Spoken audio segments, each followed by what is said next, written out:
मित्रांनो, तुमचं साहिल मुल्ला व्लॉगच्या यूट्यूब चॅनलवरती पुन्हा एकदा स्वागत आहे.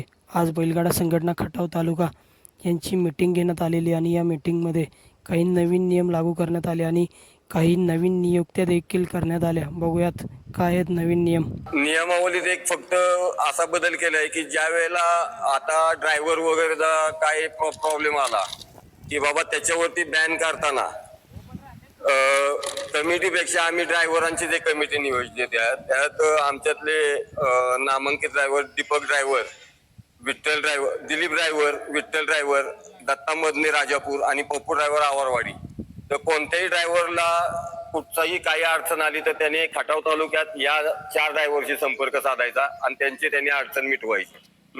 निकाली पंचांच्या बाबतीत कार्लोस पैलवान, गोवा फाळके, सुमित वाघमारे आणि सुरेश पैलवान वर्धनगड यांची नावं खटाव तालुक्यातर्फे जाहीर केलेली आहे. ती प्रत्येक मैदानात निकाली पंच म्हणून हे तिथं असणारे. जर निकाली पंचात कोणाची काय अडचण आली तर त्यांनी त्यांच्याशी संपर्क साधायचा आहे. आणि समालोचक मध्ये सुनील मोरे, गणेश तांबे.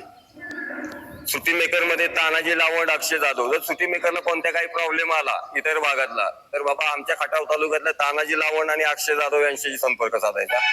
आणि झेंडा पंचांना काय आला अडचण आमच्या भागात तर आमच्या भागातले बुवा पेडगावचे सोमनाथ जगदाळे पेडगाव आणि आसिफ मुलानी वडगाव यांच्या बरोबर संपर्क साधायचा आहे. व्यवसायाबद्दल जे व्यावसायिक येतात मैदानामध्ये तर त्यांचं नियोजन करण्यासाठी म्हणजे व्यावसायिकांनी आपले व्यवसाय कुठे लावायचे यासाठी विनोद जिवारी, विनोद खिल्लारी, विशाल शहा, रमेश बोडके, आदिनाथ यवतकर आणि गणेश लोहार यांच्याकडे हे काय ते नियोजन करतील. आणि व्यावसायिकांना सगळ्यांना नम्र विनंती आहे की ह्या व्यवसायिक जे सांगतील त्यांना ज्या सूचना करतील त्याप्रमाणे मैदानात आपले व्यवसाय लावावे. इतर जे काय खटाव तालुक्यातली कोणाची सभासद नोंदणी राहिली असेल किंवा कोणी ज्यांच्याकडे केली असेल त्यांनी अजून बापूकडे जमा नाही केलेली तर ज्यांची सभासद नोंदणी राहिली आहे त्यांनी सर्व सभासदांनी बापूकडे नोंदणी जमा करावी ही नम्र विनंती राहील. तसेच यात्रेच्या मैदानात नंतर किंवा अगोदर होणारी जे भरीव मैदान असतील आयोजकांनी फक्त हे पाळावं लागेल खटाव तालुक्यात की यात्रेच्या मैदानाच्या अगोदर आणि नंतर 4 ते 5 दिवस तुम्ही कोणतंही मैदान टाकायचं नाही. तर ते मैदान टाकत असताना जे वरिष्ठांनी जी नियमावली जाहीर केलेली आहे की बाबा पावतीवरती मालकांची नावं आणि 2 बैलांची म्हणजे पैरकऱ्याचं आणि त्या बैलाचं नाव असणं हे गरजेचं राहील. नाहीतर ती पावती लॉट्स काढत असताना तिथं लॉट्स काढणाऱ्यांनी ती पावती बाजूला टाकणे आणि त्या बैल मालकाचे पैसे आयोजकांनी जमा करून घेणे, पैसेही त्या मालकाला परत करू नये. पहिलं बक्षीस ज्या वेळेला 1 लाख रुपये असेल तर शेवटचं बक्षीस हे 10,000 रुपये त्या मैदानात आयोजकांनी ठेवलं पाहिजे. म्हणजे जी पहिली आपली वरिष्ठांची जी काही नियमावली आहे तीच. व्यावसायिकांना एक विनंती राहील की त्यांनी निकाल रेषेच्या मागे शक्यतो व्यावसायिकांनी त्यांची स्टॉल लावावीत. निकाल रेषेच्या पुढे एकाने स्टॉल लावू नये.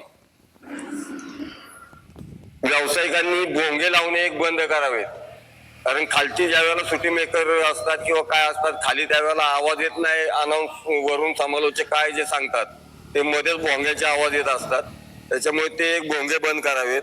व्यावसायिकांनी जागा जो हाजीर तो वजीर राहील तिथं माझी जागा राहील त्याच्या मागे लागायचं काय कारण झालं नाही. पावती नोंद ही रात्री म्हणजे मैदानच्या आदल्या दिवशी लॉर्ड्स 8 वाजता चालू होणार, 8 वाजेपर्यंतच घेतली जाईल.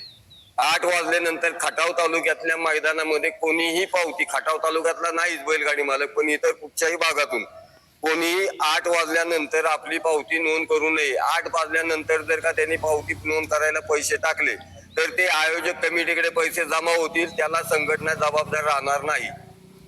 आणि सगळ्यात महत्वाचं आपल्या कमिटीच्या वतीने आपण ज्येष्ठ संघटनेकडे एक विनंती केलेली आहे की येणारं आमचं मैदान म्हणजे खटाव तालुक्यातलं एक नामांकित असं हिंदकेसरीचं मैदान, पेडगावचं मैदान. तर या मैदानासाठी ज्या आतापर्यंत ज्या बैलांवर बंदी घालण्यात आलेली आहे आणि ज्या ड्रायव्हरवरती बंदी घालण्यात आलेली आहे तर ज्येष्ठ संघटनेने तो विचार करावा की बाबा त्या हिंदकेसरी मैदानासाठी या सर्वांवरची बंदी त्वरित उठवावी.